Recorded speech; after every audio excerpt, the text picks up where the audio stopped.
হঠাৎ করেই তার সামনে একটা খরগোশ চলে আসে, আর সে ওই খরগোশটাকে ধরেই খেতে শুরু করে। অর্থাৎ ছোট্ট ওই জম্বি ভেড়াটা তাকে কামড়ে দেওয়ার কারণে এখন সেও আস্তে আস্তে জম্বি হয়ে যাচ্ছে।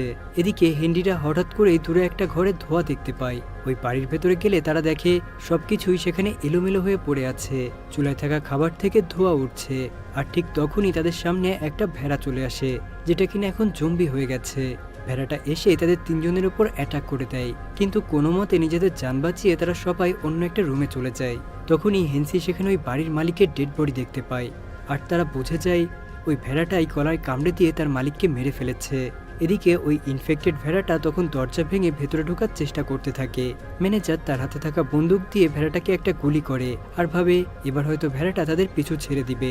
কিন্তু আশ্চর্যজনকভাবে ভেড়াটা তখনও বেঁচে ছিল, আর তাদের উপরে আবারও আক্রমণ করতে আসলে এবার ম্যানেজার তাকে একটা হেডশট দিয়ে পুরোপুরি মেরে ফেলে।